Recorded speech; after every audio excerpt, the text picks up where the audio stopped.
Et Alex Bopin est avec nous. Comment ça va, Alex ? Ben ça va. Ça va bien ? Ben oui, c'est la sortie de l'album, c'est toujours un peu angoissant, mais ça va. Alors, c'est quoi cet album ?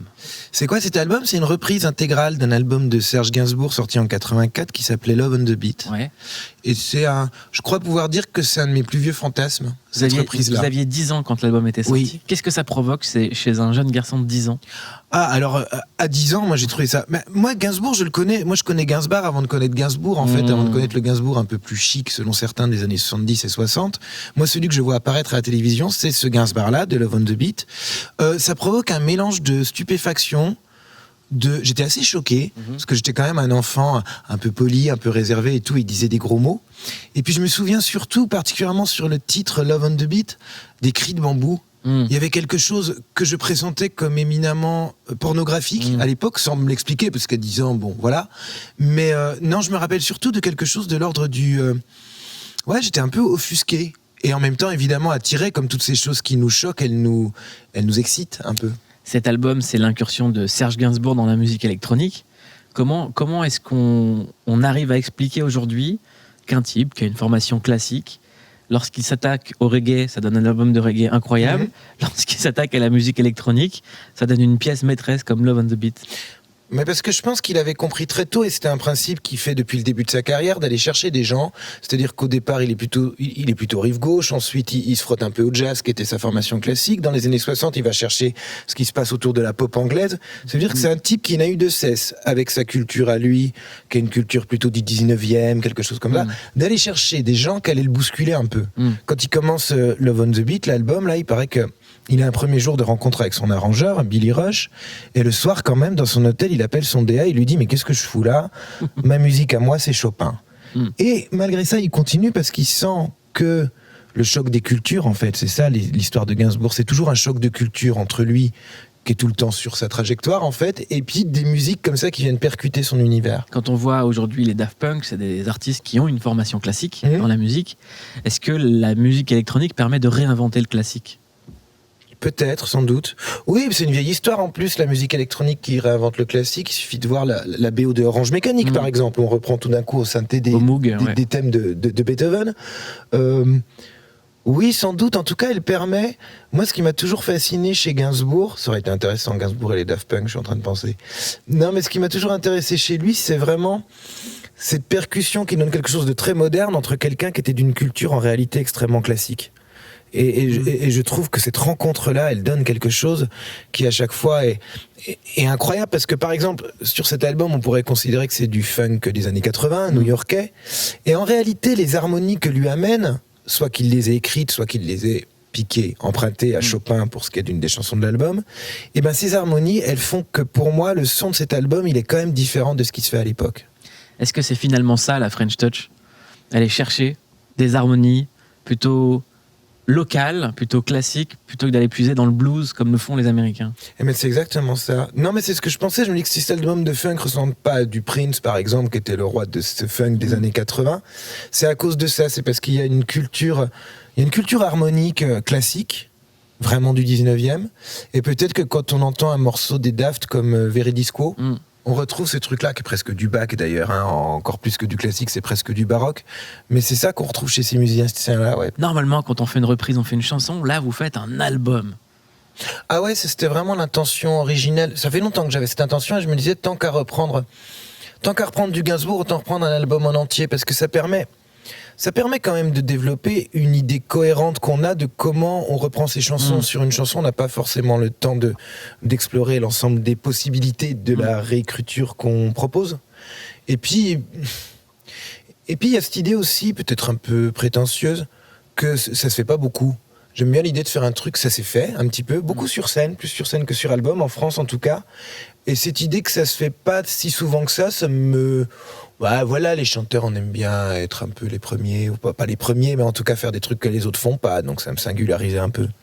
La reprise, c'est aussi un art qui c'est l'art de la déconstruction. Quand on s'approprie une chanson, quand on s'approprie un album et qu'on doit déconstruire un album, qu'est-ce qu'on remarque du génie de Love on the Beat ? Moi, j'aimais déjà beaucoup l'album, et c'est déjà un album que j'aimais beaucoup, alors que Love on the Beat, c'est un album un peu mésestimé de Gainsbourg quand même. C'est une fin de carrière, les années 80, sa période américaine, que généralement les Gainsbourophiles n'aiment pas forcément beaucoup. Moi, ce que je remarque, Moi, c'est mon préféré aussi. Hein. Ah, ça me fait plaisir. Ouais. Mais c'est une question de génération. Je crois que vous êtes un peu plus jeune que moi. Et j'ai remarqué que dans les gens qui ont plutôt 10 ans de moins que moi, c'est un album qui revient comme une référence, alors que pour les gens de ma génération, ça l'est moins. C'est un des seuls albums de Gainsbourg sur lequel on peut danser en club. Déjà. Et puis, c'est un album... moi, ce que j'ai remarqué, ce qui m'a épaté en le réécoutant, c'est l'extrême cohérence des thématiques qu'il a exploré toute sa vie et qu'on retrouve dans l'album. On le disait, l'homme du 19e, le type qui fait de l'érotisme, de la pornographie, qui fait se rencontrer sa vie privée et sa vie professionnelle avec l'hymne Lemon Incest qu'il écrit pour sa fille, Charlotte. C'est aussi un type qui est capable d'osciller entre un type extrêmement désespéré, émouvant dans Sorry Angel, et une espèce de tonton rigolo qui fait des blagues à 2 balles avec Harley Davidson of the Beach. Même le titre. Et il y a tout. C'est un jeu de mots nul. Oui, et en même temps, c'est à la fois nul et extrêmement distingué, extrêmement chic. Un album en 84 qui explore des références comme Chopin, Stravinsky, pour ce qui est de la musique, et qui parle de Rimbaud, de Bacon, de Baudelaire. Ouais, je sais pas qui aujourd'hui propose ce genre de truc, sachant que c'est très mainstream en plus. Quand on décide de reprendre Lemon Incest en 2021, est-ce qu'on a peur de se faire cancel ou pas ? Moi, profondément, je pense pas que ça existe en France, la cancel culture. Je pense que le débat existe, mais je crois pas que la cancel culture existe vraiment. Il y a toujours ce discours avec lequel je suis pas très d'accord, qui est dire on peut plus rien dire et machin et tout ça. C'est souvent les gens qui ont la parole le plus qui disent on peut plus rien dire. Ouais, puis peut-être que ce qu'on peut plus faire ou ce qu'on peut plus dire, peut-être que c'est pas une mauvaise nouvelle qu'on puisse le faire. Mais pour ce qui est d'œuvres comme celle de Gainsbourg, il peut y avoir débat. Moi, Lemon Incest, c'est pas une chanson qui me pose problème. Même quand je l'ai entendue enfant, c'était celle qui me choquait le moins de tout l'album, parce que je l'entends comme une chanson de déclaration d'amour paternel extrêmement pure. Et puis parce que c'est la première fois que Gainsbourg, dans une chanson, il est aussi didactique et aussi clair. Il joue pas du tout sur le trouble. Le refrain commence systématiquement par Charlotte qui chante l'amour que nous ne ferons jamais ensemble. Alors, il y a le mot inceste. On sent bien qu'il est là pour servir le jeu de mots, inceste de citron, lemon incest. Sur le reste de la chanson, moi j'adore la chanson, je la trouve très pure, mais on pourrait presque considérer qu'elle est mièvre, la chanson. On n'est pas du tout sur ce que peut être le trouble incestueux dans cette chanson, à mon avis, enfin à mon sens. La sortie de cet album est accompagnée par un podcast, accompagné In Love, with Love on the Beat, et vous avez discuté avec le rock critique Philippe Manœuvre. Il nous parle du contexte musical de 1984. Verven Underground. Parce qu'il y a eu un séisme, c'est qu'il y a eu l'arrivée de Michael Jackson, de Prince et de Madonna, et ça a complètement changé la donne. Téléphone s'est dissous, les Stones s'arrêtent, on les voit plus pendant 5 ans après 1983, il y a plus de Stones jusqu'en 89, et donc moi je fais écouter à Gainsbourg ces trucs de Nile Rodgers, et je lui dis c'est Bernard Edwards et Nile Rodgers qu'il faut contacter, voilà. Et il écoute ça 5 minutes, il me dit ok, compris. Ça fait quoi d'entendre la voix de Philippe Manœuvre ? Pour le coup, c'est un type qui a une signature vocale comme Gainsbourg en avait une. Et puis aussi, moi, je suis assez attaché à ces histoires. J'aime bien rencontrer des gens qui me racontent comment c'était quand j'avais 10 ans et que j'étais pas là. Il y a un truc... mais même relire des bouquins, voir des documentaires et tout, moi, c'est un espèce de travail, entre guillemets, d'historien de ce que je fais et de ce que j'écoute, qui est un truc qui m'a intéressé très très tôt. Je suis très friand des biographies. Ils ont sorti un énorme bouquin qui s'appelle Le Gainsbook, qui raconte tout Gainsbourg en studio. Et en France, on n'avait pas ça. Il y a un truc qui s'appelle, en Angleterre, qui est Recording with the Beatles, qui raconte comment c'était passé pour eux. Moi, à voir ça, je peux passer des heures dans des trucs comme ça. Donc pour moi, c'était passionnant de parler avec lui et avec les autres. Est-ce que raconte Philippe Manœuvre sur la façon dont pouvait se faire la musique à l'époque ? Il suffisait que Gainsbourg débarque dans une loge, rencontre un journaliste rock, lui disent mais qu'est-ce qu'il y a en ce moment de bien ? L'autre il dit mais tu te rends pas compte, téléphone c'est terminé, maintenant c'est la funk, c'est Nile Rodgers. Et Gainsbourg trouve un moyen de décrocher son téléphone et il file en studio. Ça se fait encore comme ça aujourd'hui ou c'est des DM sur Instagram ? C'est bien sûr des DM sur Instagram, c'est beaucoup plus de questions conceptuelles, j'ai l'impression, peut-être moins pour moi, même pour la génération qui vient ensuite. Tous les gamins qui ont débarqué, qui font pour beaucoup des trucs super, on sent qu'ils sont très attachés à avoir un concept un peu global dès le premier album, alors que moi j'ai l'impression que de ma génération, on mettait 1, 2, 3 albums à se définir, à se trouver, à se chercher, et je trouvais ça important, moi, cette recherche-là. Ce qui est étonnant aussi sur cet album, c'est que moi je me suis rendu compte que c'est un album qui est produit, enregistré, mixé en 15 jours, ce qui est rien aujourd'hui, principalement dans un studio qui est une cabine que Billy Rush, son arrangeur, a installé dans son garage, quoi, dans sa baraque du New Jersey. Et finalement, ça ressemble même dans sa production à des choses qu'on peut faire aujourd'hui avec des laptops. Il y a l'idée comme ça, ou ce que pouvait faire Daft Punk sur les premiers albums, Air, etc. Il y a l'idée comme ça qu'on est presque sur du home studio, alors qu'on est dans une époque 84, on va à Power Station, ça coûtait très cher. Et tout ça. Et là, c'est 15 jours, et 15 jours quasiment que dans le petit studio de Billy Rush. Et il y a une nouveauté également pour Gainsbourg sur cet album, c'est New York. Oui, c'est la première fois. Enfin, il y est déjà allé, mais c'est la première fois. C'est la première fois qu'il travaille avec des ricains quand même, Gainsbourg. Alors qu'on a l'impression que avec New York USA, avec le jazz, tout ça, il aurait pu s'approcher plus tôt de cet univers-là. Et puis qu'il en a parlé beaucoup des États-Unis, du fantasme de l'Amérique pour les gens qui sommes les Européens qu'on est. Et c'est effectivement la première fois qu'il se frotte à cette culture-là, cet endroit-là. Et moi, je trouve que ça donne une friction extrêmement créative et électrique. Alex Baupin, cet album de Gainsbourg, comment il a été reçu lorsqu'il a été sorti ? Bien et pas bien, je crois. J'ai des avis très contrastés. J'ai des gens qui expliquent que les critiques étaient plutôt mauvaises, notamment son agent Bertrand Delabé se rappelle que c'était difficile. Et puis d'autres comme un garçon qui travaillait chez Best, Jean-Éric Perrin ou Manœuvre, qui disent qu'il avait la carte à l'époque, donc il était dans tous les magazines rock et que ça se passait bien, mais j'arrive pas à savoir. En tout cas, ce que je sais, c'est que des années après, il a été un peu mis sous le tapis, cet album-là. Est-ce qu'à un moment où Serge Gainsbourg est totalement devenu une institution, un type comme lui pourrait exister aujourd'hui ? C'est ça qui est paradoxal, c'est que c'est quelqu'un qui se permettait tout et on a l'impression qu'on n'autorise pas grand-chose aux nouveaux artistes. Moi, j'ai l'impression qu'en tout cas, il avait une radicalité qu'il a suivie du début à la fin, c'est-à-dire une façon de tracer son chemin qui fait que oui, il existerait. Puis rien que le fait que cet album, par exemple, Love on the Beat, posait problème à l'époque pour des raisons différentes des problèmes qu'il peut poser aujourd'hui, c'est-à-dire que c'est un album qui a une postérité provocatrice. Rien que ça, je me dis que quand même, quand on a une personnalité pareille qui perdure autant, je me dis que oui, bien sûr, ça pourrait exister. Moi, encore une fois, je crois pas que la cancel culture en France, ça existe. Je pense que le débat existe encore, mais je crois pas que... Je pense qu'il y a plus d'autocensure que de censure réelle. Voilà. Et ça, par contre, c'est vrai. Sujet tabou dans l'album L'homosexualité, avec le morceau I'm the Boy. Pourquoi il l'a traité comme ça ? Pourquoi est-ce qu'il a utilisé l'expression « le garçon qui a le don d'invisibilité » ? C'est un truc qu'il a piqué dans un bouquin de James Joyce, dans Ulysse, je crois. Il avait cette idée... En 84, quand il décrit l'homosexualité, c'est encore une homosexualité assez tragique, assez planquée, une homosexualité de backroom. Il n'en reste pas moins qu'en 84, pour un artiste comme lui, très mainstream, d'aller explorer le domaine de l'homosexualité sans faire le rire du sergent ou la cage aux folles, en gros. Moi, je trouvais ça assez culotté. On est plus du côté de Jean Genet ou du Lou Reed de Transformers ou des expérimentations berlinoises ou new-yorkaises. Et donc, il y a quelque chose là-dedans que je trouve très beau. I'm the boy that can enjoy invisibility, c'est l'idée qu'à l'époque, en tout cas, pour profiter de tout ça, il faut être assez planqué, je pense. Alex Baupin, pourquoi est-ce qu'on séduit plus facilement quand on avoue ses défauts ? Dis donc, qu'est-ce que c'est que cette question ? On a l'impression que Serge Gainsbourg n'a jamais autant séduit depuis qu'il a déclaré qu'il était l'homme à la tête de chou. Ah, vous croyez ? Ouais, en tout cas, il a fait de ce qui pensait être ses défauts, sa laideur supposée, par exemple, qui lui posait beaucoup de problèmes, il en a fait une espèce de force, il a mis ça en avant, effectivement.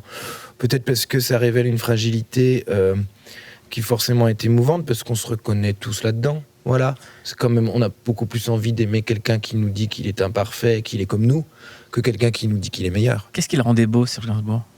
Son talent immense. Sans doute. Puis il y a des choses qui le rendaient laid aussi, qui n'étaient pas forcément sa laideur physique. Moi, ce que j'aime bien chez Serge Gainsbourg, c'est que c'est un artiste avec lequel on peut s'engueuler. Même depuis qu'il est mort. Il y a plein de choses avec lesquelles je suis pas d'accord, mais c'est pas grave. Au moins, il y a du relief. Ça a été quoi votre plus grosse engueulade gainsbourgienne ? Moi, quand j'étais plus jeune, j'avais tendance à tout lui pardonner. Puis plus tard, revoyant ses interventions télévisées avec Catherine Ringer, par exemple, quand il la traite de... parce qu'elle a fait du porno, ou son attitude avec Whitney Houston, ça me fait pas particulièrement rire. Je trouve ça un peu beauf, un peu misogyne, un peu goujat. Il était bourré aussi, bien sûr, mais jeune, j'avais tendance à trouver ça extrêmement drôle. Et plus j'avance, peut-être que je m'assagis, mais en tout cas, j'y réfléchis un peu plus et ça m'intéresse moins. Vous parlez encore de lui au présent ?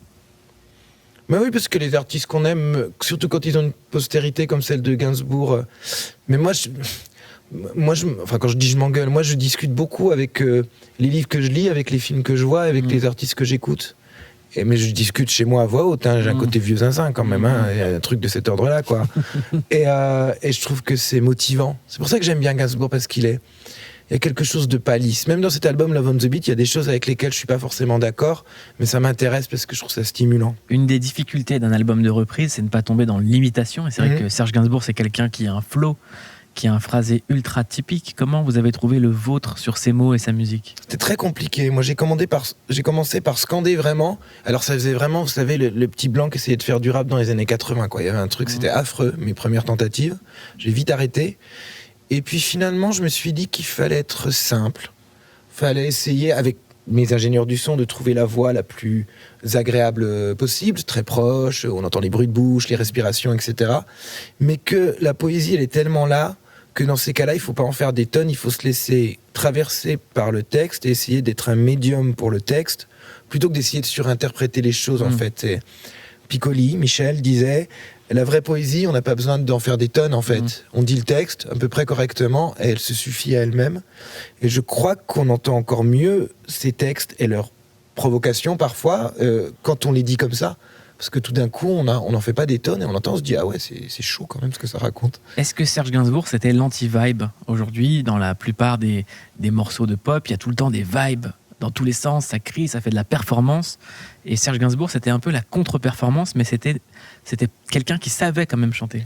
Lui, oui, mais il y a les choristes. Et rien que dans Love on the Beat, les choristes avec cette voix très androgyne, en plus, je crois que c'est la première fois qu'il utilise des choristes masculins. Alors pour le coup, ça vibe, hein. On est love, I say I want your love. Ça vibe à donf, mais sur les choristes. Le rôle était dévolu, effectivement, soit aux gens avec qui il était duettiste, avec qui il était en duo, soit les choristes, soit des garçons là, ou les High Street dans les albums reggae, par exemple.